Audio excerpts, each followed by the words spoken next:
Welcome back friends. SN વિદ્યાલયના e learning સેશનમાં ફરી એકવાર આપનું સ્વાગત છે.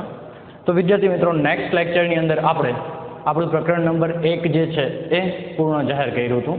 ત્યારબાદ હવે આજે આપણે જીવવિજ્ઞાનની અંદર એક નવું પ્રકરણ, આ યુનિટમાં એક આપણે નવું પ્રકરણ છે એની ચર્ચા કરવાની છે, જેનું નામ છે જૈવિક વર્ગીકરણ, પ્રકરણ નંબર 2.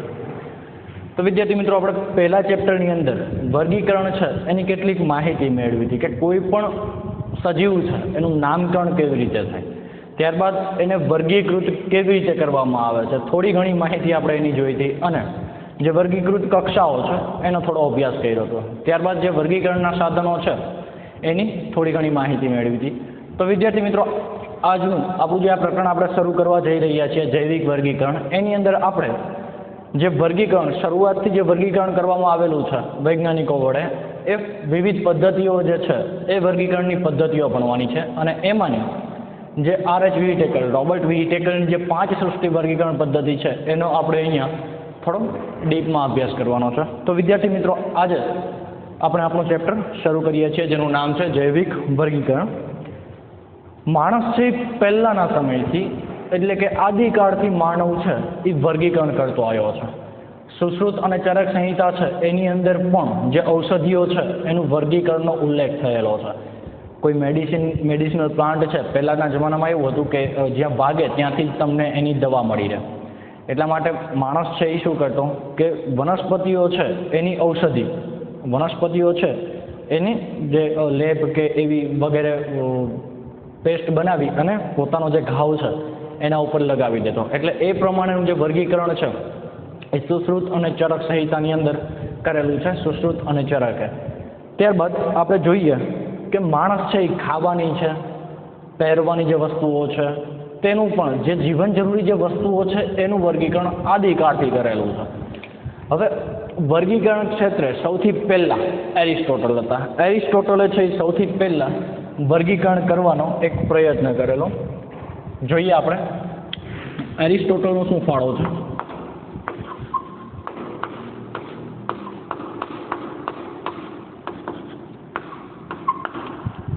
ગ્રીક તત્વચિંતક હતા એરિસ્ટોટલ. એરિસ્ટોટલ છે એને 2 ભાગની અંદર વર્ગીકરણ કર્યું. શું કર્યું? સૌથી પહેલા એને વનસ્પતિઓ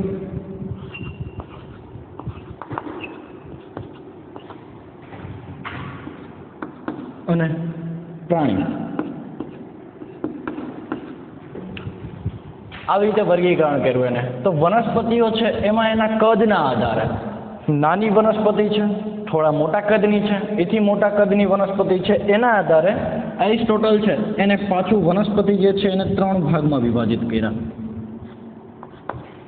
એની અંદર સૌથી પહેલા એને છોડ,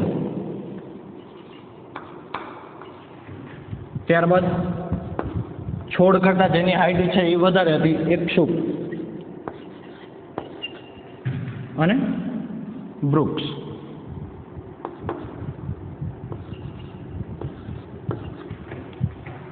વનસ્પતિઓને એરિસ્ટોટલ છે એને 3 ભાગમાં પાછા વિભાજિત કર્યા: છોડ, ક્ષુપ અને વૃક્ષ. ઉદાહરણ તરીકે આપણે જોઈએ તો કે જે છોડ છે એમાં આપણે લઈ શકીએ મગફળી લઈ શકીએ. ચલો,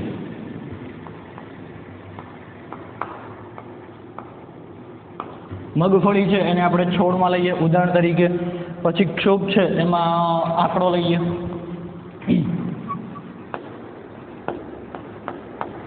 આંકડો તો તમે લોકોએ જોયો જ હશે. ત્યારબાદ જે વૃક્ષ છે એમાં આપણે મોસ્ટ ઓફ જે જોઈએ છે લીમડો છે, વડ છે, આ દરેક વસ્તુઓ છે જેની હાઈટ છે એ વધારે હોય છે. અહીંયા ઉદાહરણ તરીકે આપણે લઈએ વડ, એ વૃક્ષ છે. છોડ છે એની હાઈટ થોડી નીચી હોય છે, મગફળી. ક્ષુપ છે એની હાઈટ છોડ કરતાં થોડી મોટી હોય છે, ઉદાહરણ તરીકે આંકડો. ત્યારબાદ જે વૃક્ષ છે એની હાઈટ છે એ ઘણી વધારે હોય છે. વૃક્ષની અંદર સિકોયા સેમ્પિરન્સ, રેડવુડ તમે લોકો અભ્યાસ કરી ગયા છો. તો આ જે છે એ સૌથી ઊંચો પ્લાન્ટ, જે સિકોયા સેમ્પિરન્સ છે એ સૌથી ઊંચો રેડવુડ તરીકે ઓળખાય છે, એ ઊંચો પ્લાન્ટ છે, એ આપણે વૃક્ષની અંદર સમાવેશ કરીએ છીએ. ત્યારબાદ જે પ્રાણીઓ છે એને ફરી પાછા 2 ભાગમાં અહીંયા વિભાજિત કર્યા એરિસ્ટોટલે.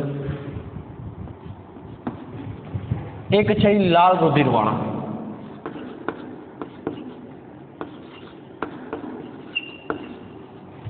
લાલ રુધિર ધરાવતા, અને બીજા છે એ લાલ રુધિર ન ધરાવતા હોય એવા.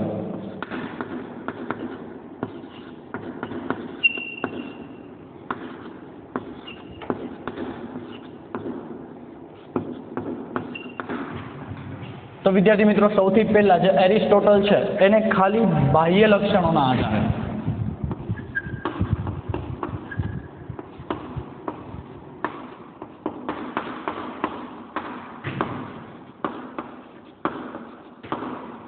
એરિસ્ટોટલે બાહ્ય લક્ષણોના આધારે આવું એક વર્ગીકરણ કર્યું હતું. એને સૌથી પહેલા વનસ્પતિ અને પ્રાણીઓમાં એવી રીતે બે ભાગમાં વિભાજિત કર્યા. પછી વનસ્પતિઓ છે એને પાછી એના જે બાહ્ય દેખાવ છે એટલે કે એની ઊંચાઈ કેટલી છે એના આધારે એને ફરી પાછા છોડ, ક્ષુપ અને વૃક્ષમાં વનસ્પતિઓની વિભાજિત કરી.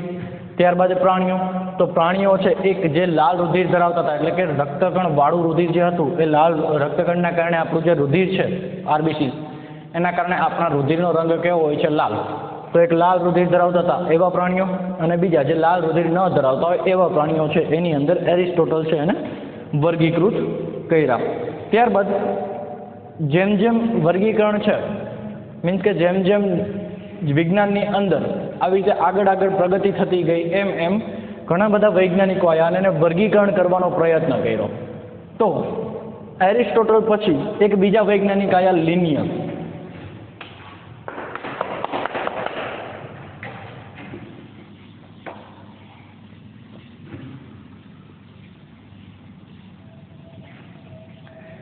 લિનિયસ છે એને દ્વિસૃષ્ટિ વર્ગીકરણ છે એ લિનિયસે આપી.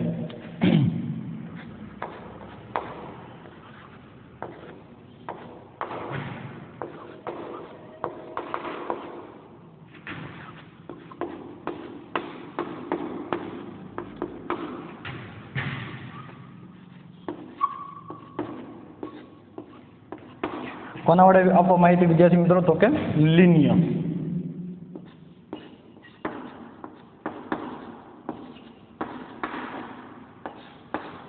નામ છે એ મહત્વનું છે, યાદ રાખવાનું છે. તો દ્વિસૃષ્ટિ વર્ગીકરણ પદ્ધતિ છે એ લિનિયસે આપી હતી. લિનિયસે પણ શું કર્યું? તો કે વર્ગીકરણ છે એ બે ભાગમાં કર્યું. સૌથી પહેલા એને શું કર્યું? વનસ્પતિઓ.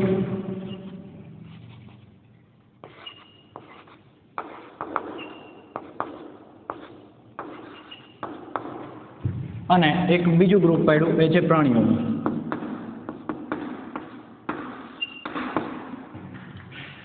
હવે વનસ્પતિઓ છે એને વનસ્પતિની અંદર એને શું શું મૂક્યું? તો કે સૌથી પહેલા જે આવૃત બીજધારી છે એ આવૃત બીજધારી,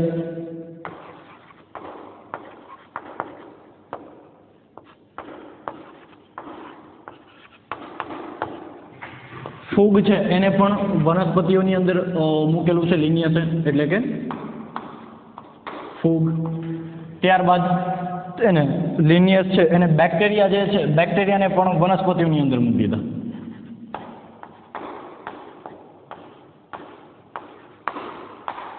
ત્યારબાદ એને લીલ, દ્વિઅંગી,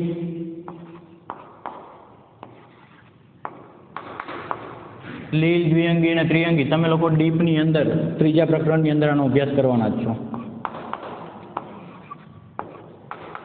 ત્રિઅંગી આવી રીતે આ દરેક છે એને વનસ્પતિના ગ્રુપની અંદર લિનિયસે મૂકી દીધું. હવે આને જે લક્ષણો જોયા એ લક્ષણોના આધારે તો એને વાત બરાબર હતી કે વનસ્પતિઓની અંદર મૂક્યું, પણ ઘણા બધા લક્ષણો એવા હતા જે આના મેચ નહોતા થતા. ઉદાહરણ તરીકે જોઈએ કે આવૃત બીજધારીઓ છે એ શું કરે છે? પ્રકાશ સંશ્લેષણ કરી અને પોતે જાતે ખોરાક બનાવે છે, એટલે કે સ્વયંપોષી છે. પ્રકાશ સંશ્લેષણની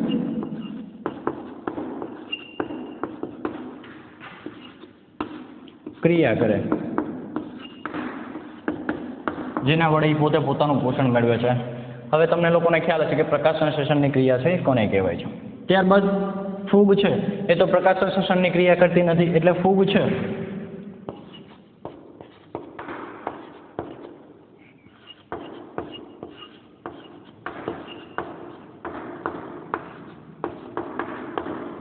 બેક્ટેરિયા છે એ મોસ્ટ ઓફ પરપોષી હતા.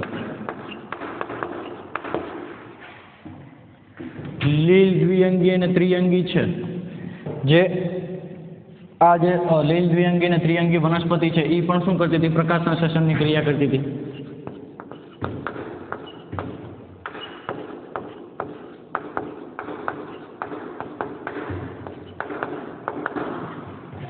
આટલું જ નહીં મિત્રો, આના સિવાય પણ આની જે કોષ દિવાલ છે, કોષ દિવાલના આધારે પણ આ અલગ પડતા હતા.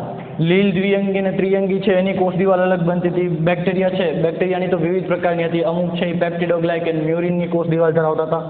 ફૂગ છે એ કાઇટિન એની કોષ દિવાલ ધરાવતા હતા. આવૃત બીજધારી અને અનાવૃત બીજધારી છે એ પણ કોષ દિવાલ છે એની બાબતે અલગ પડતા હતા, કેમ કે એની જે કોષ દિવાલ છે એ સેલ્યુલોઝની કોષ દિવાલ બનેલી હતી. એટલા માટે થઈ અને કોષ દિવાલની બાબતે પણ આ અલગ પડતા હતા. તો આવી રીતે ઘણી બધી રીતે આ અલગ પડતા હતા, પરંતુ લિનિયસની જે આ પદ્ધતિ છે એ ઘણો સમય સુધી ઉપયોગમાં આવેલી છે. તો ત્યારબાદ આપણે જોઈએ હવે, જો સૌથી પહેલા આપણે શું જોયું? એરિસ્ટોટલે છે એ વનસ્પતિ અને પ્રાણીઓની અંદર વિભાજિત કર્યા. વનસ્પતિની અંદર એને છોડ, ક્ષુપ અને વૃક્ષ. પ્રાણીઓની અંદર એક જે લાલ રુધિર ધરાવતા હોય એ, અને બીજા જે લાલ રુધિર ન ધરાવતા હોય એવા. ત્યારબાદ કોણ આવ્યું? તો કે લિનિયસ. લિનિયસે શું કર્યું? વનસ્પતિ અને પ્રાણીઓ બેમાં વિભાજિત કરી નાખ્યા. પણ એને શું કર્યું? વનસ્પતિઓ છે એની અંદર આવૃત બીજધારી, ફૂગ, બેક્ટેરિયા, લીલ, દ્વિઅંગી, ત્રિઅંગી બધાને વનસ્પતિઓની અંદર મૂકી દીધા. હવે દ્વિઅંગી વર્ગીકરણ, દ્વિસૃષ્ટિ વર્ગીકરણ પછી ત્રિક્ષેત્રીય વર્ગીકરણ, અથવા તો જેને આપણે કહીએ છીએ 3 સૃષ્ટિવાળું વર્ગીકરણ.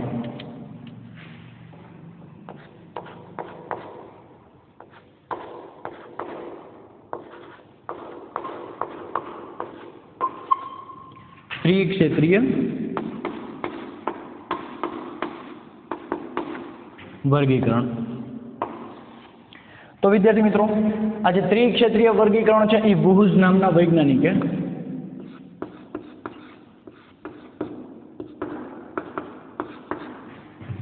ત્રિક્ષેત્રીય વર્ગીકરણ આપેલું. તો હવે આને શું કર્યું? જે વુહ્ઝ છે એને સૃષ્ટિ કરતા એક મોટી ઉપરની કક્ષા બનાવી. આપણે જે વર્ગીકૃત કક્ષાઓ ભણી ગયા એમાં આપણે જોયું હતું કે ટેક્સ્ટબુકની અંદર જે આપેલું છે એ પ્રમાણે કે સૃષ્ટિ છે એ સૌથી મોટામાં મોટી કક્ષા છે. હવે સૃષ્ટિ પછી અને શું કર્યું? એક ઉપરની કક્ષા બનાવી, જેને નામ આપ્યું એને ડોમેઇન. તો સૌથી પહેલા એને વર્ગીકરણ કર્યું ત્યારે 3 ડોમેઇન બનાવ્યા. એમાં એને જે પહેલો ડોમેઇન બનાવ્યો એ છે આર્કિયા ડોમેઇન.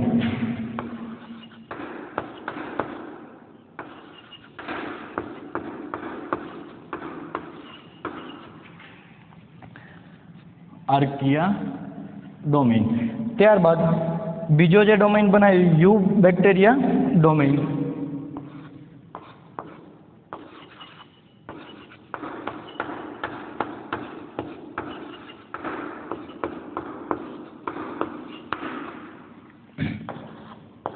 અને જે ત્રીજો ડોમેઇન બનાવ્યો એને યુકેરિયા ડોમેઇન એવું નામ આપ્યું.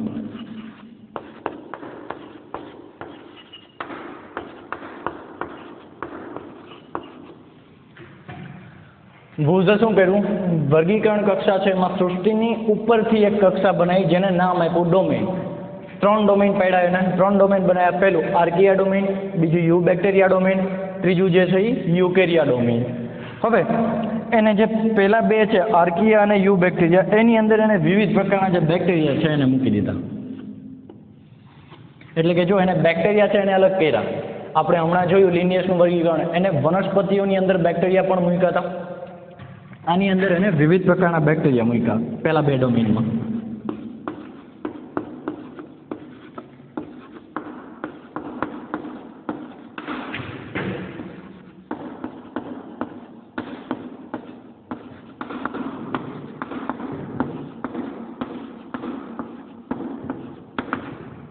વિવિધ પ્રકારના જે બેક્ટેરિયા છે એનો સમાવેશ આર્કિયા ડોમેઇન અને યુ બેક્ટેરિયા ડોમેઇન છે એની અંદર કર્યો. અને ત્યારબાદ જ્યાં યુકેરિયા ડોમેઇન છે એને વુહ્ઝે 4 ભાગની અંદર વિભાજિત કર્યું. સૌથી પહેલા ફૂગ, ત્યારબાદ પ્રોટિસ્ટા,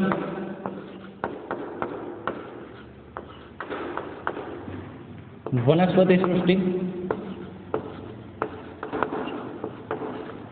અને પ્રાણી સૃષ્ટિ.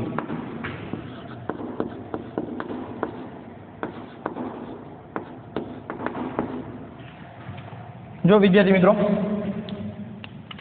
વુઝે શું કર્યું, બે ડોમેન, જે પહેલા બે ડોમેન હતા આર્કિયા અને યુ બેક્ટેરિયા, એની અંદર બેક્ટેરિયાને સમાવી દીધા. પછી જે યુકેરિયા ડોમેન છે એને 4 સૃષ્ટિની અંદર વર્ગીકૃત કરી. પહેલી ફૂગ, એટલે જો લિનિયસે શું કર્યું હતું, જે ફૂગ છે એને વનસ્પતિ સૃષ્ટિની અંદર મૂકી હતી. હવે ત્યારબાદ એને પ્રોટિસ્ટા, હમણાં આપણે જોશું કે પ્રોટિસ્ટા એ કેમ અલગ પડે છે. ત્યારબાદ એને વનસ્પતિ સૃષ્ટિ અને પ્રાણી સૃષ્ટિ, એટલે જે યુકેરિયા ડોમેન છે એને ફરી પાછા 4 ભાગની અંદર એને વિભાજિત કરી દીધા. ત્યારબાદ આ જે ત્રિક્ષેત્રીય વર્ગીકરણ છે એના પછી 5 સૃષ્ટિવાળું વર્ગીકરણ આપ્યું.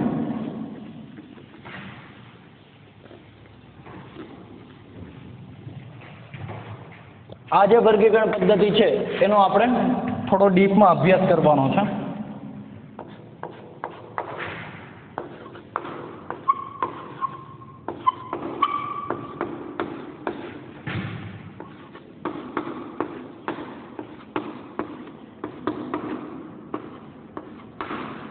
પાંચ સૃષ્ટિવાળું જે વર્ગીકરણ છે એ આ કોને આપ્યું હતું? RH Whittaker.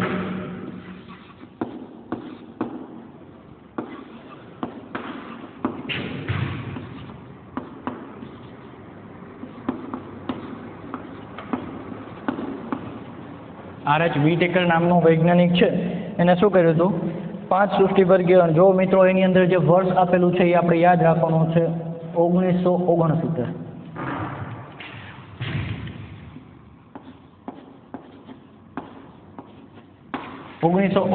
ની અંદર રોબર્ટ વિટેકર છે, RH વિટેકર છે, એને શું કર્યું? 5 સૃષ્ટિવાળું વર્ગીકરણ આપ્યું. હવે જે પહેલા જે વર્ગીકરણ હતા એટલે કે દ્વિસૃષ્ટિવાળું જે એરિસ્ટોટલે કર્યું, ત્યારબાદ કોને કર્યું હતું? લિનિયસે જે વર્ગીકરણ કર્યું. એમાં એમને ખાલી બાહ્ય લક્ષણોને જોયા, જે દેખાવના, જે મોર્ફોલોજીકલ જે કેરેક્ટર છે, જે બહારના લક્ષણો જે દેખાય છે એવા લક્ષણોનો અભ્યાસ કરી અને એને શું કર્યું? વર્ગીકરણ કર્યું. હવે જે આ વર્ગીકરણ છે, આ વર્ગીકરણની અંદર એમને શું કર્યું? તો કે બાહ્ય લક્ષણો તો જોયા જ, પણ એની આધારિત બીજા અમુક એવા લક્ષણો હતા. કોષ રચના છે, કોષ દિવાલની પ્રકૃતિ કેવી છે, પોષણ પદ્ધતિ કેવી છે, નિવાસ સ્થાનો કેવા છે, ઇવન પ્રજનન પદ્ધતિનો પણ સમાવેશ કર્યો. ત્યારબાદ ઉદ્વિકાસના સંબંધો છે એને પણ જોયા. તો આ જે વર્ગીકરણ છે એની અંદર એને બાહ્ય દેખાવ સિવાય બીજા આવા કેટલાક લક્ષણો હતા એનો પણ અભ્યાસ કર્યો.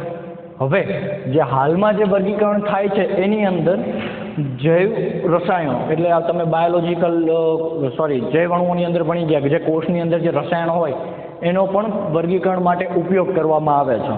ત્યારબાદ જે એની રચના છે, જનીનિક રચના, એનો પણ અભ્યાસ કરવામાં આવે છે. અને જે ક્લાસિફિકેશન છે એને આવું જટિલ બને છે. ક્લાસિફિકેશન વર્ગીકરણ છે એ જટિલ બને છે, પરંતુ કેવું સચોટ વર્ગીકરણ બને છે. એની ઉપરથી તમને ક્લિયર જે માહિતી છે એ મળી જાય છે, એવું વર્ગીકરણ બને છે. તો જોઈએ હવે આપણે જે 5 સૃષ્ટિવાળું જે વર્ગીકરણ છે એ આની અંદર RH વિટેકર છે એને 5 સૃષ્ટિની અંદર વિભાજિત કર્યા, આખા જે સજીવો છે એને.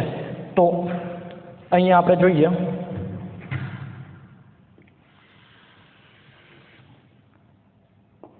સમજાઈ જાય એટલા માટે થઈ અને આપણે થોડી અલગ રીતે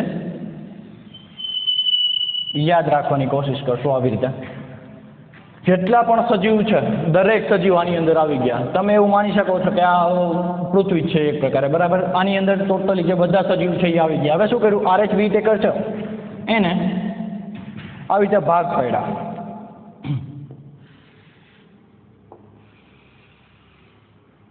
આ જે છે એ પહેલી સૃષ્ટિ એને બનાવી. પહેલી સૃષ્ટિ જે RH વિટેકર વડે જે બનાવવામાં આવી હતી એ હતી મોનેરા. તો એને શું કર્યું?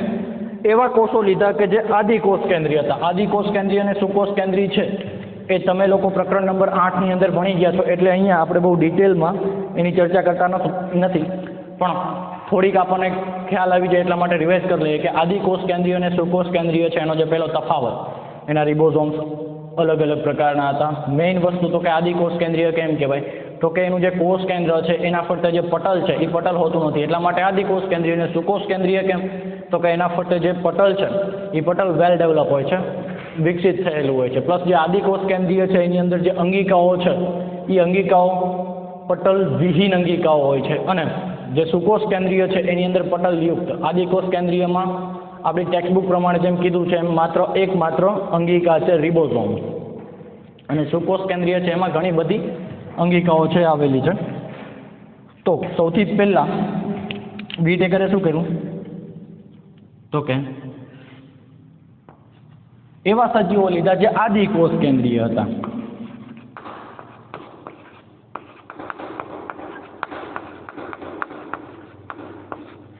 આદિકોષ કેન્દ્રી જેટલા સજીવો હતા એ બધાને એક સૃષ્ટિની અંદર એને વર્ગીકૃત કર્યા, જેની અહીંયા આદિકોષ કેન્દ્રીય એટલે આપણને યાદ રહે એટલા માટે આપણે અહીંયા લખી નાખીએ કે કોષ કેન્દ્ર પટલ.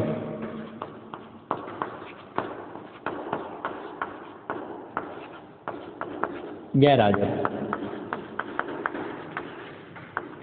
કોષ કેન્દ્ર પટલ છે એ ગેરહાજર. પ્લસ જે આદિકોષ કેન્દ્રીય છે એ દરેક કેવા હતા, એક કોષીય હતા. એટલે આ મહત્વનો મુદ્દો છે, આ યાદ રાખવો.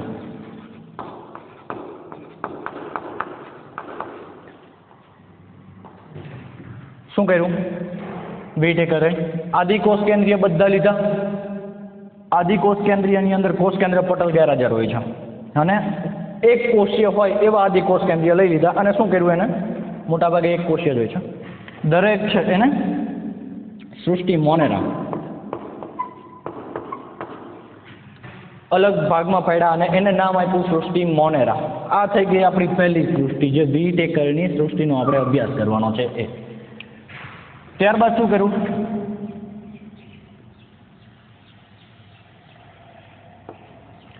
ત્યારબાદ એને એવા લીધા, જો અહીંયા આદિકોષ કેન્દ્રીય આવી ગયા, હવે એને સુકોષ કેન્દ્રીય કોષ લીધા દરેક.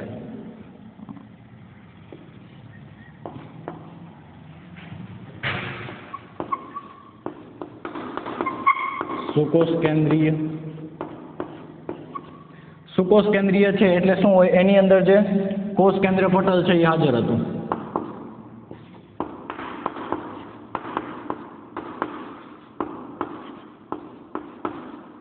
હાજર કોષ કેન્દ્ર પટલ છે એ હાજર હતું.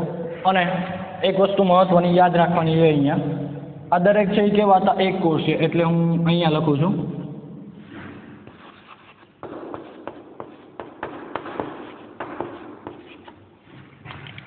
બીજી સૃષ્ટિની અંદર વિટેકરે શું કર્યું, એક કોષીય સુકોષ કેન્દ્રી. જો સુકોષ કેન્દ્રી છે એટલે એનો જે કોષ છે એ ડેવલપ થયેલો છે, એટલે કે એની અંદર જે કોષ કેન્દ્ર પટલ છે એ હાજર છે. અને એની અંદર શું હતું, જે અંગિકાઓ છે પટલયુક્ત, એ પટલયુક્ત અંગિકાઓ પણ હાજર છે. એને એક અલગ સૃષ્ટિની અંદર મૂક્યું. એ સૃષ્ટિનું નામ આપ્યું એને પ્રોટિસ્ટા. સૃષ્ટિ નંબર 2 પ્રોટિસ્ટા. તો જો વિટેકરની બે સૃષ્ટિ આવી ગઈ. પહેલી મોનેરા. મોનેરાની અંદર શું કર્યું, આદિકોષ કેન્દ્રીય હતા, એક કોષીય અને આદિકોષ કેન્દ્રીય, એક કોષીય જ હોય છે, એને મોનેરાની અંદર મૂકી દીધા. ત્યારબાદ બીજું તો કે સુકોષ કેન્દ્રીય અને એક કોષીય, એને પ્રોટિસ્ટાની અંદર મૂક્યા. ત્યારબાદ એને એક નવી સૃષ્ટિ બનાવી. એની અંદર શું હતું, હવે જો આદિકોષ કેન્દ્રીય જેટલા હતા ને દરેકને એને મોનેરાની અંદર મૂકી દીધા હતા. હવે જે દરેક આવશે એ બધા સુકોષ કેન્દ્રીય જ આવશે.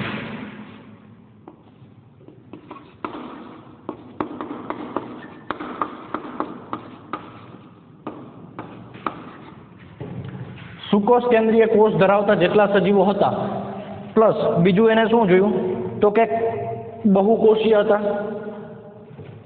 શું હતા, સુકોષ કેન્દ્રીય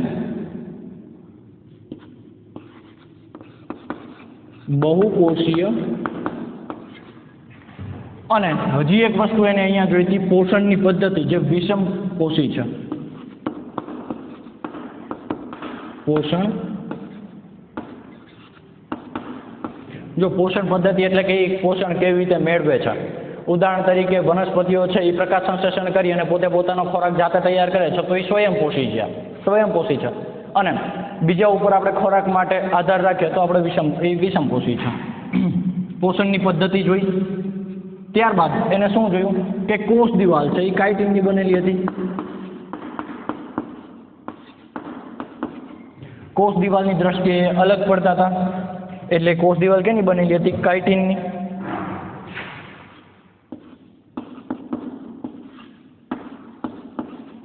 સોરી, અહીંયા બાકી રહી ગયું વિષમપોષી.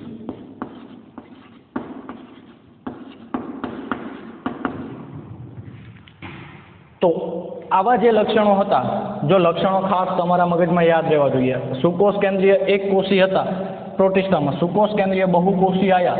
એના સિવાય બીજા આ લક્ષણો પણ એને જોયા. કયા બે? પોષણની પદ્ધતિ અને કોષ દિવાલ. જે અને આની અંદર જે સજીવો આવતા હતા એની ત્રીજી સૃષ્ટિ બનાવી અને એનું નામ આપ્યું ફૂગ. જે પાછળની જે સૃષ્ટિઓ છે મોનેરા પ્રોટિસ્ટા પછીની, એની અંદર પોષણ પદ્ધતિ અને કોષ દિવાલ છે, આ બંને વસ્તુને ખાસ ધ્યાનમાં લેવામાં આવી છે અને પછી એને વિભાજિત કરવામાં આવી છે. ત્યારબાદ બાકીના જે સજીવ ગયા, જો પૃથ્વી ઉપર જેટલા સજીવ હતા એના હજી આપણે 3 સૃષ્ટિની અંદર વિભાજિત કર્યા, મોનેરા, પ્રોટિસ્ટા અને ફૂગ. ત્યારબાદ શું કરવામાં આવ્યું તો કે એક ચોથી સૃષ્ટિની અંદર એવા સજીવો લીધા કે જે સુકોષ કેન્દ્રીય તો હતા જ,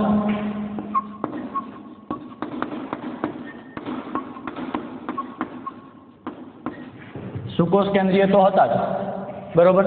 ત્યારબાદ એ બહુકોષીય પણ હતા.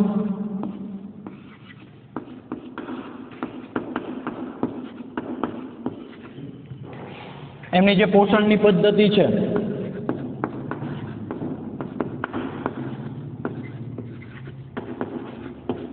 તેઓ સ્વયંપોષી હતા, એટલે કે પોતે જાતે પોતાનો ખોરાક બનાવી લેતા હતા.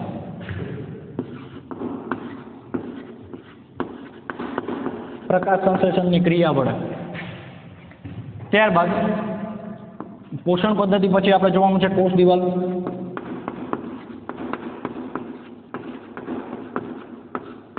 એની જે કોષ દિવાલ છે એ કેની બનેલી હતી તો કે સેલ્યુલોઝની બનેલી છે.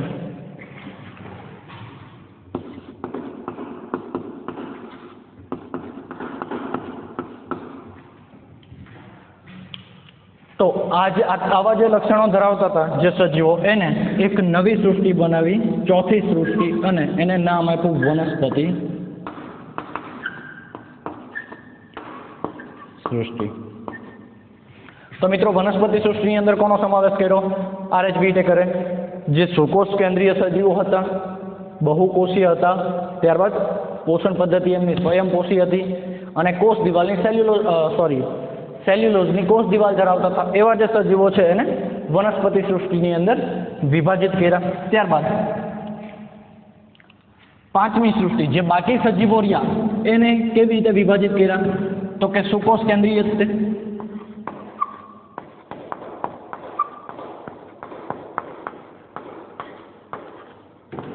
સુકોષ કેન્દ્રીય કોષ ધરાવતા હતા, બહુકોષીય હતા,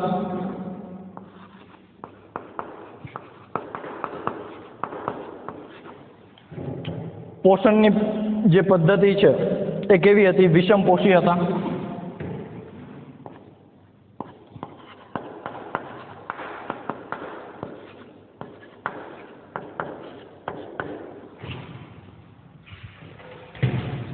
પોષણની પદ્ધતિ વિષમપોષી. અને જે કોષ દિવાલ છે એ ગેરહાજર હતી.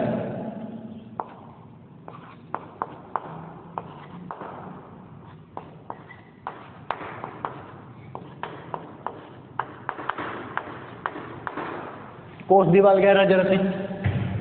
તો આવા જે પ્રાણીઓ જે આવા સજીવો બાકી રહ્યા એને પ્રાણી સૃષ્ટિ એટલે કે સૃષ્ટિ 5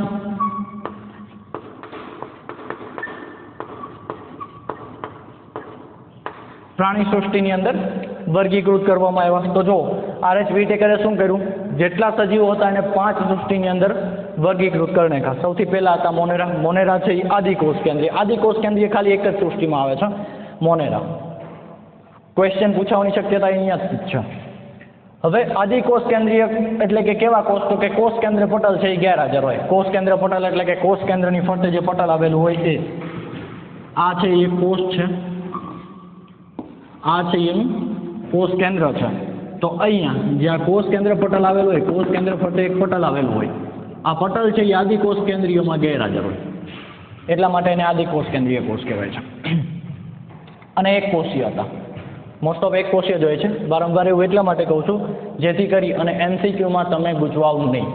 MCQની અંદર આમાંથી જે ક્વેશ્ચન આવશે એ તમને થોડા ટફ લાગે, ડિફિકલ્ટ લાગે એવા ક્વેશ્ચન આવી શકે છે. એને મોનેરા સૃષ્ટિની અંદર વિભાજિત કર્યા. ત્યારબાદ બીજી સૃષ્ટિ છે એની અંદર એને શું કર્યું, સુકોષ કેન્દ્રીય કોષો પણ એક કોષીય, કેવા એક કોષીય જે કોષો હતા અને સુકોષ કેન્દ્રીય હતા એને પ્રોટિસ્ટાની અંદર નાખ્યા. સુકોષ કેન્દ્રીયની અંદર જે કોષ કેન્દ્ર પટલ હોય એ હાજર હોય. ત્યારબાદ ત્રીજું, હવે જો આ જે છે એક કોષીય અને સુકોષ કેન્દ્રીય, આ તો હવે કોમન થઈ ગયા. આ રીતે કેવા છે, સુકોષ કેન્દ્રીય તો છે જ પણ બહુ કોષીય છે. હવે એવી સૃષ્ટિ એને બીજા જે બાકીના સજીવ હતા એમાં એવા લક્ષણો જોયા જે સુકોષ કેન્દ્રીય હતા, બહુકોષીય હતા, અથવા અહીંયા એક કોષીય પણ આવી શકે, એક કોષીય અને બહુકોષીય બંને. હમણાં આપણે ટેબલ જોઈએ એટલે બાકીના જે લક્ષણો રહે છે એ મોસ્ટ ઓફ બાકીના લક્ષણો આવી જશે એમાં. પ્લસ જે એની પોષણ પદ્ધતિ છે એ વિષમપોષી હતી અને કોષ દિવાલ છે એ કાઇટિનની બનેલી હતી. એ દરેકને એને ફૂગની અંદર ડિવાઈડ કર્યા. ત્યારબાદ સુકોષ કેન્દ્રીય, બહુકોષીય, પોષણની પદ્ધતિ સ્વયંપોષી હતી, કોષ દિવાલ છે સેલ્યુલોઝની બનેલી હતી. એ દરેકને એને વનસ્પતિ સૃષ્ટિમાં સેમ ટુ સેમ અહીંયા એક કોષીય પણ, એક કોષીય અને બહુકોષીય બંને આવી શકે. પ્રાણી સૃષ્ટિની અંદર એને શું કર્યું, સુકોષ કેન્દ્રીય લીધા, બહુકોષીય. ખાસ વસ્તુ, વિષમપોષી અને કોષ દિવાલ જે છે એ ગેરહાજર હતી. આવા જે સજીવો રહ્યા બાકી એને પાંચમી સૃષ્ટિ એટલે કે પ્રાણી સૃષ્ટિની અંદર એને વર્ગીકૃત કરી નાખ્યા. જો વિદ્યાર્થી મિત્રો આપણે ટેક્સ્ટબુક છે, ટેક્સ્ટબુકની અંદર પેજ નંબર 17 ઉપર 5 સૃષ્ટિનું જે વર્ગીકરણ છે એ વર્ગીકરણ આપેલું છે. એમાં એને શું કર્યું, લક્ષણો, કયા લક્ષણોના આધારે જે RH વિટેકર છે એને વર્ગીકરણ કર્યું, તો કે એને 5 લક્ષણો લીધા. પહેલું કયું, કોષનો પ્રકાર. કોષનો પ્રકાર કેવો છે, આદિકોષ કેન્દ્રીય છે કે સુકોષ કેન્દ્રીય. આદિકોષ કેન્દ્રીયમાં આપણે જેમ કીધું એમ હમણાં કે કોષ કેન્દ્ર પટલ છે એ ગેરહાજર હોય. પછી અંગિકાઓ છે એ આદિકોષ કેન્દ્રીયની અંદર એક જ અંગિકા છે, રિબોઝોમ્સ, એ પણ કેવી, પટલ વિહીન. ત્યારબાદ સુકોષ કેન્દ્રીય, તો સુકોષ કેન્દ્રીય હશે તો સુકોષ કેન્દ્રીયની અંદર શું, તો કે કોષ છે એ સુવિકસિત છે એટલે સુકોષ કેન્દ્રીય આપણે કીધું. એની અંદર જે પટલ છે, કોષ કેન્દ્ર પટલ એ હાજર છે અને પટલ યુક્ત અંગિકાઓની પણ હાજરી છે. ત્યારબાદ કોષ દિવાલ છે એ કેવા પ્રકારના દ્રવ્યોથી બનેલી છે એ ધ્યાનમાં લીધું. કોને લીધું ધ્યાનમાં, RH વિટેકરે. કેમ કે 5 સૃષ્ટિ વર્ગીકરણ કોને આપ્યું હતું, Robert H Whittaker, RH Whittaker. ત્યારબાદ કોષ કેન્દ્ર પટલ. હવે તો કોમન વાત છે આની અંદર કે આદિ કોષ કેન્દ્રીય હશે તો કોષ કેન્દ્ર પટલ છે એ ગેરહાજર હશે અને સુકોષ કેન્દ્રીય હશે તો જે પટલ છે એ હાજર હશે, કોષ કેન્દ્ર પટલ. પછી દૈહિક આયોજન. દૈહિક આયોજન એટલે શું, આપણે છે એ આના પહેલાનું જે પહેલું ચેપ્ટર છે એની અંદર જે આખો પહેલો ચાર્ટ છે એ ચાર્ટ આપણે ભણી ગયા દૈહિક આયોજનનો, જે આપણે બહુ ડીપમાં લીધો હતો અણુ પરમાણુ, પણ આપણી જે ટેક્સ્ટબુકમાં આપેલો છે એ પ્રમાણે આપણે જોઈએ તો કોષો ભેગા થઈ અને શું બનાવે, પેશી. પેશીઓ ભેગી થઈ અને શું બનાવે, અંગ. અંગ ભેગા થઈને શું બનાવે, અંગતંત્ર. આવી રીતે છે એ આખો જે ચાર્ટ છે એવું દૈહિક આયોજન થયું. એટલે કે એક કોષીય સજીવો એ હોઈ શકે. પછી એટલે કે દૈહિક આયોજન, જે કોષીય આયોજન ધરાવતા હોય એવા સજીવો હોઈ શકે. ઉદાહરણ તરીકે આપણે જોઈએ તો અમીબા છે એક કોષનો જ બનેલો છે, બેક્ટેરિયા. ત્યારબાદ બહુકોષીય અથવા તો શિથિલ પેશી, તો એવો પણ સજીવ હોઈ શકે. પેશી કે અંગ ધરાવતો પણ સજીવ હોઈ શકે અને આપણી ઘોડે આખું અંગતંત્ર ધરાવે એવો પણ સજીવ હોઈ શકે. ત્યારબાદ પોષણની પદ્ધતિ, એ પોતે પોતાનો ખોરાક કેવી રીતે મેળવે છે એ પદ્ધતિથી. તો જોઈએ આપણે જે આપણું આખું ટેબલ છે પહેલું મોનેરા છે એની અંદર કોષનો પ્રકાર કેવો છે, આદિ કોષ કેન્દ્રીય એટલે કે બહુ જૂના જે કોષો છે એ કોષો ધરાવે છે. ત્યારબાદ જે કોષ દિવાલ છે એ કોષ દિવાલ કેવી છે, સેલ્યુલોઝ વિહીન. જો અહીંયા સૌથી પહેલા જે જે કોષ દિવાલ છે એને ધ્યાનમાં નથી લેવામાં આવી. જે એરિસ્ટોટલ અને લિનિયસે જે વર્ગીકરણ કર્યું એની અંદર કોષ દિવાલ છે એને ધ્યાનમાં નહોતી લીધી. આની જે કોષ દિવાલ છે એ કેની, સેલ્યુલોઝની બનેલી છે. ત્યારબાદ કોષ કેન્દ્ર પટલ છે એ ગેરહાજર. આદિ કોષ કેન્દ્રીય છે તો એનું જે કોષ કેન્દ્ર પટલ છે એ તો ગેરહાજર જ હશે. ત્યારબાદ જે દૈહિક આયોજન છે એ કેવું છે, કોષીય એટલે કે એક કોષી સજીવો છે. પોષણની પદ્ધતિ કેવી છે, સ્વયંપોષી. હવે ખાસ વસ્તુ અહીંયા જોવાની, રસાયણ સંશ્લેષી. રસાયણ સંશ્લેષી શબ્દ છે હમણાં આગળ આપણે ડીપમાં સમજવાનો છે, પણ રસાયણો વડે પોતાનો ખોરાક બનાવે છે. આવા જે સજીવો છે એને રસાયણ સંશ્લેષી સજીવો કહેવાય છે. પ્રકાશ સંશ્લેષી સજીવો તમે ભણી ગયા છો. વિષમપોષી સજીવો એટલે કે મૃતોપજીવી અથવા પરોપજીવી. મરેલા જે પદાર્થો છે એના ઉપર રહેતા હોય તો મૃતોપજીવી અને પરોપજીવી એટલે કે કોઈ સજીવ છે બીજા ઉપર પોતે ખોરાક માટે આધાર રાખતા હોય. આપણા શરીરની અંદર ઘણા બધા બેક્ટેરિયા છે આપણા આંતરડાની અંદર, અથવા તો ઢોરની વાત કરીએ તો ઢોરના જે આંતરડા છે એની અંદર પણ ઘણા બેક્ટેરિયા છે, મિથેનોજન્સ. તો આ જે બધા છે એ પરોપજીવી છે. ત્યારબાદ આપણે બીજી સૃષ્ટિ જોઈએ તો કે પ્રોટિસ્ટા છે એની અંદર કોષનો પ્રકાર કેવો છે? સુકોષ કેન્દ્રીય. જે કોષ દિવાલ છે એ કેટલાક સજીવોની અંદર હાજર છે, એટલે અહીંયા આપણે બહુ ડીપમાં એમાં જવાનું નથી. ત્યારબાદ કોષ કેન્દ્ર પટલ છે એ હાજર. દૈહિક આયોજન છે એ કોષીય. પોષણની પદ્ધતિ સ્વયંપોષી એટલે કે પ્રકાશ સંશ્લેષી છે અને વિષમપોષી. અહીંયા જો એક વસ્તુ ખાસ યાદ રાખવાની, ઘણા પ્રોટિસ્ટા છે એ વિષમપોષી પણ છે. ત્યારબાદ ફૂગ. તો ફૂગ છે એમાં સુકોષ કેન્દ્રીય છે, એનો જે કોષનો પ્રકાર છે. પછી કોષ દિવાલ હાજર છે, સેલ્યુલોઝ વિહીન એટલે કે કાઇટિનની બનેલી કોષ દિવાલ છે. MCQની અંદર આ પૂછાય. કોષ કેન્દ્ર પટલ છે એ હાજર. દૈહિક આયોજન બહુકોષીય અથવા તો શિથિલ પેશીનું બનેલું છે, એટલે કે પેશીઓ ધરાવતું છે. અમુક ફૂગ તમે છે એ લેબની અંદર આવશો ત્યારે તમે સ્લાઇડની અંદર ફૂગની સ્લાઇડો જોશો ત્યારે તમને ખ્યાલ આવશે કે થોડા ઘણા કોષો ભેગા થઈ અને જે એનું દૈહિક આયોજન, એનું જે શરીર છે એ બનાવે છે. ત્યારબાદ એની પોષણની પદ્ધતિ છે એ વિષમપોષી છે, મૃતોપજીવી અથવા અને પરોપજીવી અથવા પરોપજીવી. ત્યારબાદ વનસ્પતિ સૃષ્ટિ તો કે સુકોષ કેન્દ્રીય. કોષ દિવાલ હાજર પણ કેની બનેલી? સેલ્યુલોઝની. કોષ કેન્દ્ર પટલ હાજર કેમ કે સુકોષ કેન્દ્રીય છે. દૈહિક આયોજન કેવું? પેશી અથવા અંગનું. પોષણ પદ્ધતિ કેવી? સ્વયંપોષી, પ્રકાશ સંશ્લેષણ ધરાવે એવી. ત્યારબાદ પ્રાણી સૃષ્ટિ. તો પ્રાણી સૃષ્ટિની અંદર શું છે? જો કોષનો પ્રકાર કેવો છે? સુકોષ કેન્દ્રીય છે. કોષ દિવાલ ગેરહાજર. આ વસ્તુ ખાસ યાદ રાખવાની, પ્રાણી કોષની અંદર કોષ દિવાલ હાજર હોતી નથી. ત્યારબાદ કોષ કેન્દ્ર પટલ હાજર. દૈહિક આયોજન કેવું? પેશી, અંગ અથવા અંગતંત્રનું બનેલું. પોષણની પદ્ધતિ કેવી? વિષમપોષી. હોલોઝોઇક પ્રાણીસમ અથવા મૃતોપજીવી વગેરે. તો વિદ્યાર્થી મિત્રો, હવે અહીંયા જે આ જે પદ્ધતિ છે વર્ગીકરણની એ સચોટ પદ્ધતિ છે. અત્યારે આ પદ્ધતિ છે એને આપણે માન્ય ગણવાની છે અને આપણે જે ટેક્સ્ટબુક છે એની અંદર આ પ્રકરણની અંદર આની જે દરેક સૃષ્ટિ છે એનો આપણે ડીપમાં થોડો અભ્યાસ કરવાનો છે કે મોનેરા છે તો મોનેરાની અંદર કેવા સજીવો આવે છે અને એના લક્ષણો છે એ ધ્યાનથી જોવાના છે. હવે જે આ 5 સૃષ્ટિ અને દ્વિસૃષ્ટિ જે વર્ગીકરણ આવી ગઈ એની આપણે કમ્પેરિઝન થોડી ઘણી કરવાની છે. એની અંદરથી તમને થોડાક MCQ છે એ પૂછાઈ શકે.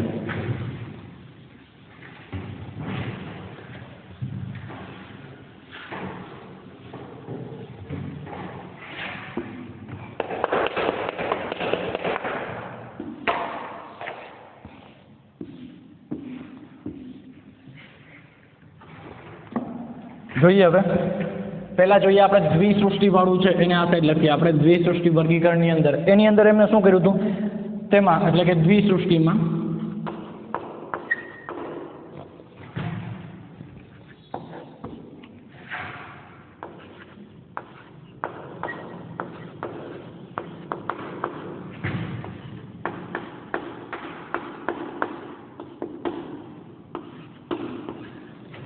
એમને શું કર્યું હતું?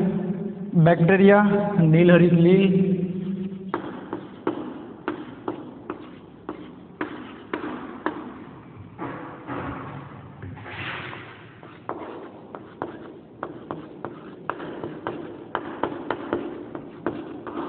નીલહરિત લીલ, પછી ફૂગ,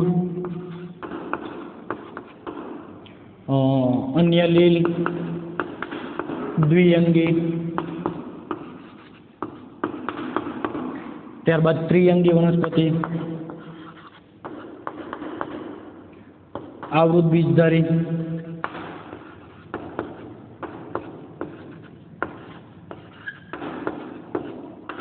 અને અનાવૃત બીજધારી.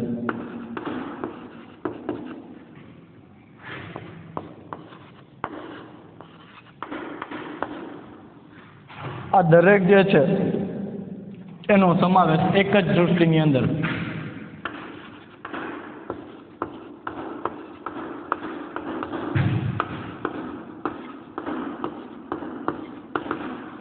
એક જ સૃષ્ટિ એટલે કઈ સૃષ્ટિ?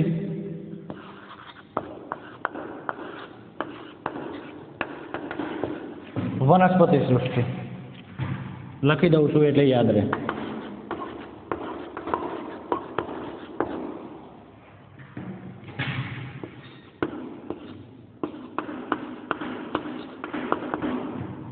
જો દ્વિસૃષ્ટિ વર્ગીકરણ પદ્ધતિ જ્યારે આપણે જોઈ હતી લિનિયસની, બરોબર, ત્યારે આપણે કીધું હતું કે બેક્ટેરિયા, નીલહરિત લીલ, ફૂગ, આ હમણાં આપણે જોવાની છે, ફૂગ, પછી અન્ય જે બધી લીલ છે બાકીની, દ્વિઅંગી, જો દ્વિઅંગી, ત્રિઅંગી, આવૃત બીજધારી, અનાવૃત બીજધારી જે આવા શબ્દો છે એ આપણે આના પછીનું જે ચેપ્ટર છે, પ્રકરણ છે, એમાં ભણવાનું છે. અને મોર્ફોલોજી વાળું પ્રકરણ તમે ભણી ગયા ત્યારે થોડા ઘણા આ શબ્દોથી પરિચિત થયેલા છો. દ્વિઅંગી, ત્રિઅંગી, આવૃત બીજધારી, અનાવૃત બીજધારી, આ દરેકનો સમાવેશ એક જ સૃષ્ટિની અંદર કર્યો હતો લિનિયસે, જે દ્વિસૃષ્ટિ વર્ગીકરણ આપ્યું એની અંદર. એમાં એને વનસ્પતિ સૃષ્ટિની અંદર આ દરેકનો મૂકી દીધું હતું. કેમ કે આ બધા છે એના ફરતે જે કોષ દિવાલ આવેલી છે, ખાલી કોષ દિવાલ જોઈ અને કોષ દિવાલના લીધે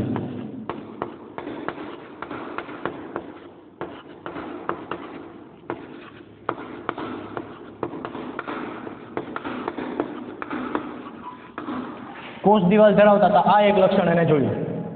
કોને? લિનિયસે. અને દ્વિસૃષ્ટિ વર્ગીકરણ છે એમાં એને શું કર્યું?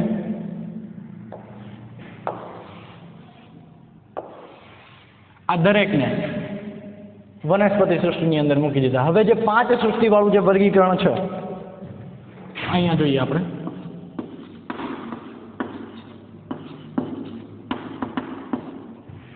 પાંચ સૃષ્ટિ વર્ગીકરણ છે એમાં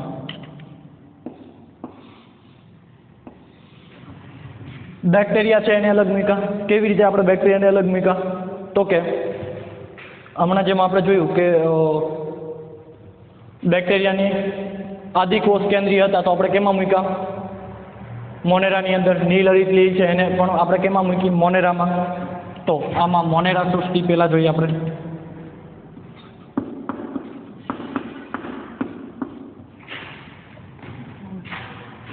બેક્ટેરિયા અને નીલહરિત લીલ એ આદિકોષ કેન્દ્રીય છે, એટલે અહીંયા આપણે જોઈએ તો કે મોનેરા એમાં આદિકોષ કેન્દ્રીય.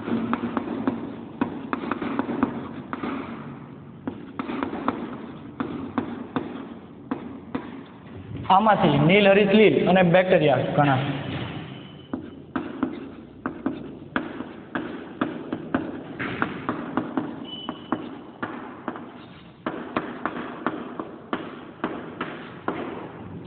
એને આપણે કેની અંદર? મોનેરા સૃષ્ટિની અંદર આપણે મૂકી દીધા.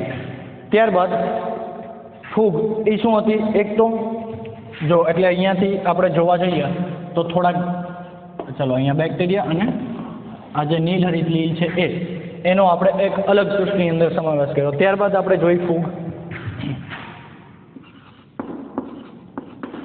તો કે ફૂગ છે એને કેના આધારે આપણે અલગ પાડી? તો કે એક તો એની કોષ દિવાલ જે કાઇટિનની બનેલી છે. જો અહીંયા કોષ દિવાલ એક જ લક્ષણ ધ્યાનમાં લેવામાં આવ્યું હતું દ્વિસૃષ્ટિમાં, પણ હવે કોષ દિવાલની રચના પણ અહીંયા ધ્યાનમાં લીધી. કોષ દિવાલ હાજર હતી તો દરેકને વનસ્પતિ સૃષ્ટિમાં મૂકી દીધી, અને જેમાં કોષ દિવાલ નહોતી એને પ્રાણી સૃષ્ટિમાં મૂકી દીધી. પણ હવે જે 5 સૃષ્ટિવાળું વર્ગીકરણ થયું એની અંદર શું કર્યું? તો કે એની જે કોષ દિવાલની જે રચના છે એ પણ જોઈ, એટલે કે કાઇટિન યુક્ત કોષ દિવાલ હતી.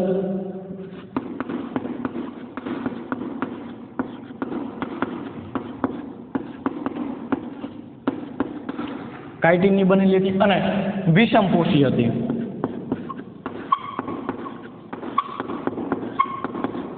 વિષમપોષી હતી એટલા માટે થઈ એને ફૂગ છે એને સૃષ્ટિ ફૂગ, આખી સૃષ્ટિ અલગ બનાવી દીધી.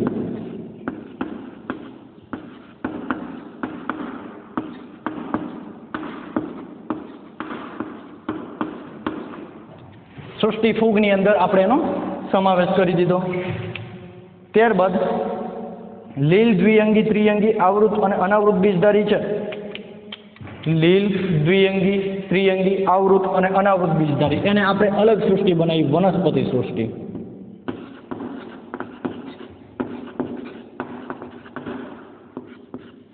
આપેલું આપણે જે હમણાં રાઉન્ડ દોરીને જે કર્યું હતું ને, આ સેમ ટુ સેમ એ જ વસ્તુ છે, પણ અલગ રીતે આપણને પાછળ છે એ આપેલું છે તફાવતની રીતે. આમની અંદરથી MCQ પૂછાઈ શકે એટલા માટે આ આપણે જોવું પડે. તો હવે વનસ્પતિ સૃષ્ટિ છે એ કેમ અલગ કરી? તો કે એક તો સુકોષ કેન્દ્રીય હતા, બરોબર, એ તો હમણાં આપણે જોયું. પ્લસ જેની કોષ દિવાલ છે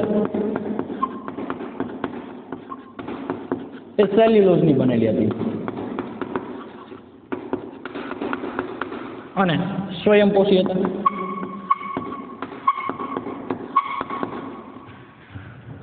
ફૂગ છે એની કોષ દિવાલ કાયટિનની અને વિષમપોષી હતા. વનસ્પતિ સૃષ્ટિની અંદર કોષ દિવાલ છે એ સેલ્યુલોઝની બનેલી હતી અને સ્વયંપોષી હતા. એટલા માટે આમાં વનસ્પતિ સૃષ્ટિ છે એની અંદર લીલ,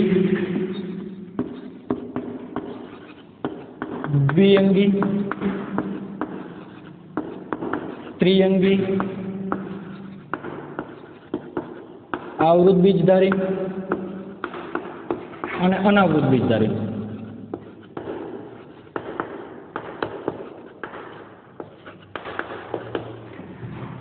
દ્વિઅંગી એટલે 2 અંગો ધરાવતું હોય, ત્રિઅંગી એટલે 3 અંગો ધરાવતી હોય, આવૃત બીજધારી એટલે કે બીજ ફરતે આવરણ હોય. ઉદાહરણ તરીકે કેરી, અથવા તો આપણે એવું કહી શકીએ કે જેની અંદર પુષ્પ છે એ આવતા હોય, અથવા આપણે પુષ્પ છે, બરોબર. ઇન્સર્ટ આ જે તમે છે એ ડિટેલની અંદર ભણશો તે, પણ આને આપણે સપુષ્પી વનસ્પતિ તરીકે પણ આપણે ઓળખીએ છીએ. અનાવૃત બીજધારી છે એની અંદર જે પુષ્પ છે એને આપણે અપુષ્પી વનસ્પતિ પણ કહીએ છીએ, અને એની અંદર છે એ જે બીજ હોય એ ખુલ્લા હોય છે. એટલે માની લો કે કેરી તમે પાઇનસનું જોયું હશે તો પાઇનસનું જે કોન છે, પાઇનસનું જે બીજ છે એમને એમ ખુલ્લું, એની ફરતે ફળનું જે આવરણ હોય છે એ આવરણ હોતું નથી. રસ આવરણ જે હોય એ રસવાળું આવરણ હોતું નથી. એટલે કેરી માની લો કે અનાવૃત બીજધારી તરીકે તમે વિચાર કરો તો એની અંદર ખાલી શું હશે? ખાલી ગોટલો જોઈએ. એના ફરતે જે આપણે જે રસ અત્યારે હોય છે જે આવરણ, એ આવરણ ના હોય તો આપણે એને અનાવૃત બીજધારી કહીએ. પણ કેરી છે એ શું છે? ખાસ વસ્તુ યાદ રાખવી, આવૃત બીજધારી છે. તો આવી જે વનસ્પતિઓ હતી એને આપણે એક અલગ સૃષ્ટિની અંદર વિભાજિત કરી, બરોબર, જેને નામ આપ્યું આપણે વનસ્પતિ સૃષ્ટિ. ત્યારબાદ હવે અહીંયા જોઈએ બીજો જે પોઈન્ટ છે એ શું કહે છે? તો કે ક્લેમિડોમોનાસ.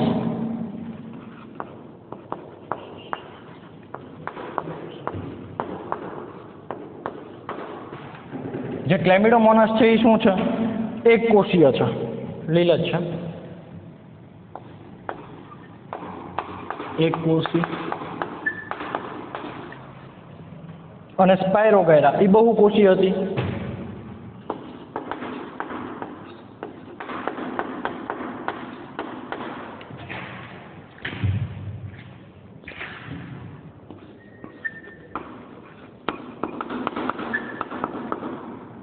બહુકોષી.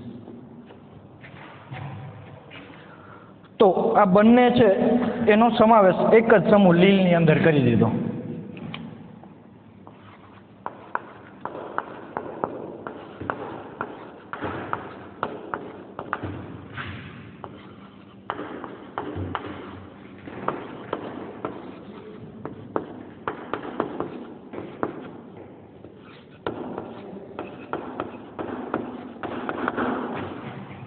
દ્વિસૃષ્ટિ વર્ગીકરણની અંદર એક જે સમૂહ બનાવ્યો લીલ, લીલની અંદર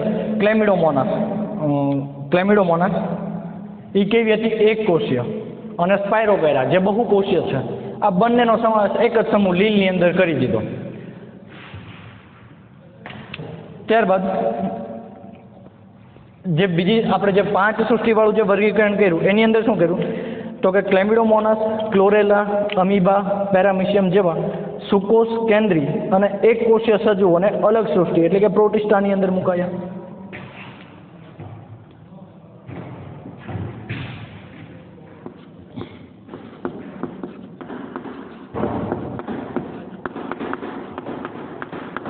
ક્લેમિડોમોનાસ, ક્લોરેલા લીલ છે, અમીબા, પેરામિશિયમ જેવા સુકોષ કેન્દ્રીય, અને બીજું એક લક્ષણ આપણને કીધું હતું પછી, સુકોષ કેન્દ્રીય અને એક કોષીય સજીવો. સુકોષ કેન્દ્રીય અને એક કોષીય સજીવો.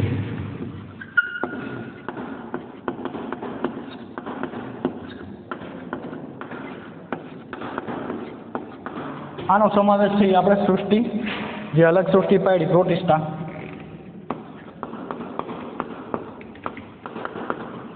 એની અંદર આપણે એનો સમાવેશ કર્યો.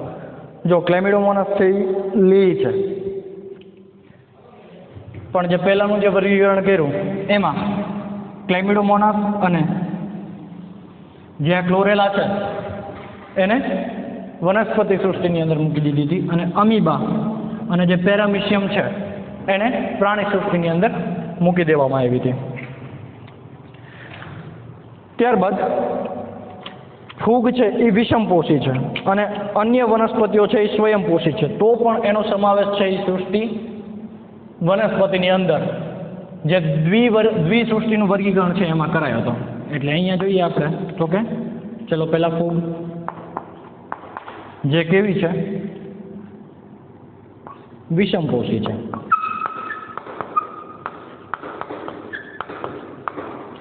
અને બીજું વનસ્પતિઓ જે કેવી છે, સ્વયંપોષી છે.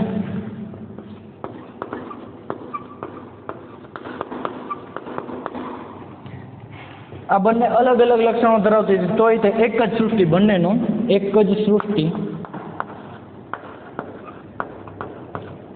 કઈ સૃષ્ટિ? તો કે સૃષ્ટિ વનસ્પતિ.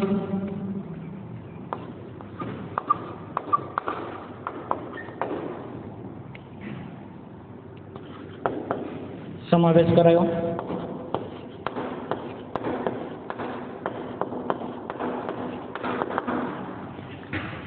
જો વિદ્યાર્થી મિત્રો, આ જે તફાવત છે એ ખાસ તમને લોકોને યાદ રહી જવો જોઈએ, કેમ કે આની અંદરથી મોસ્ટ ઓફ છે એ ક્વેશ્ચન આવવાની શક્યતા છે.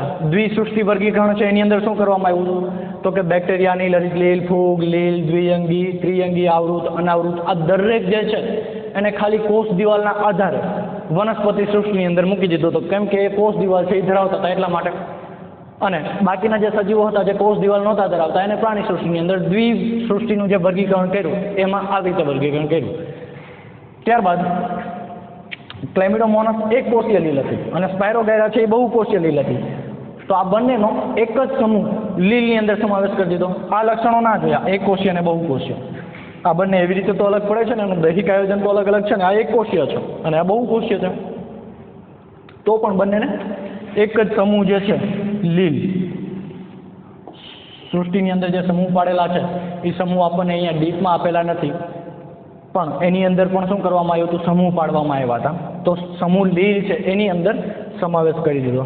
ત્યારબાદ ફૂગ છે એ વિષમપોષી છે. પોષણનો પ્રકાર છે એ જો અહીંયા અલગ અલગ થઈ ગયો. ફૂગ છે એ વિષમપોષી છે, વનસ્પતિ છે એ સ્વયંપોષી છે, તો પણ આનો જે સમાવેશ છે એ એક જ સૃષ્ટિ, કઈ સૃષ્ટિ, વનસ્પતિની અંદર સમાવેશ કરી દીધો. હવે જે 5 સૃષ્ટિવાળું જે વર્ગીકરણ આવ્યું એની અંદર જે બીજા લક્ષણો છે એને ધ્યાનમાં લેવાના અને એને આપણે ડિવાઈડ કર્યું. તો કે મોનેરા છે આદિકોષ કેન્દ્રીય કોષો હતા, એટલે નીલહરિત લીલ અને બેક્ટેરિયા છે એને મોનેરા સૃષ્ટિની અંદર સમાવેશ કરી દીધો. પછી ફૂગ, તો કે ફૂગ છે એની આખી સૃષ્ટિ અલગ બનાવી દીધી. કેમ કે એમની જે કોષ દિવાલ છે એ અલગ હતી અને પોષણ પદ્ધતિ છે એ પણ અલગ હતી. ત્યારબાદ વનસ્પતિ સૃષ્ટિ છે એની કોષ દિવાલ સેલ્યુલોઝની બનેલી હતી અને એ પોતે પોષણની પદ્ધતિ બાબતે સ્વયંપોષી હતી. તો લીલ, દ્વિઅંગી, ત્રિઅંગી, આવૃત અને અનાવૃત બીજધારી જે વનસ્પતિઓ હતી એને આપણે વનસ્પતિ સૃષ્ટિની અંદર મૂકી દીધી. ત્યારબાદ ક્લેમિડોમોનાસ, ક્લોરેલા, અમીબા અને પેરામિશિયમ જેવા જે સજીવો હતા એની એક આપણે આખી અલગ સૃષ્ટિ બનાવી જે સુકોષ કેન્દ્રીય અને એકકોષીય સજીવો હતા એટલા માટે, અને એ સૃષ્ટિનું નામ આપ્યું આપણે સૃષ્ટિ પ્રોટિસ્ટા. તો વિદ્યાર્થી મિત્રો, આજના આપણા લેક્ચરમાં આપણે આજે આટલું રાખશું. હવે નેક્સ્ટ જ્યારે લેક્ચર આવશે આપણો ત્યારે આપણે આ જે દરેક સૃષ્ટિઓ છે એનો વિગતવાર આપણે અભ્યાસ કરીશું, જેની અંદર આપણે સૌથી પહેલાં શરૂઆત કરશું સૃષ્ટિ મોનેરાથી. તો વિદ્યાર્થી મિત્રો, ત્યાં સુધીમાં આ જે દરેક વસ્તુ છે, જે દરેક માહિતી છે, ખાસ કરીને જે આ આપણે તફાવત પાડ્યો દ્વિસૃષ્ટિમાં વર્ગીકરણ અને જે આ 5 સૃષ્ટિવાળો વર્ગીકરણનો આ લખી અને તમારે લોકોએ તૈયાર કરી લેવાનો છે.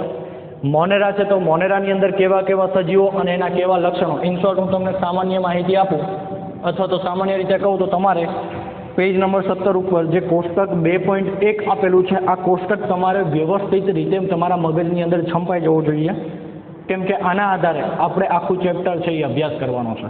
કેવા કેવા લક્ષણો છે એ આપણે ધ્યાનમાં લીધા. જો આ કોષ્ટક તમને આવડી જશે તો આખું ચેપ્ટર છે એ પરફેક્ટ આવડી જશે. તો ત્યાં સુધી વિદ્યાર્થી મિત્રો આવજો.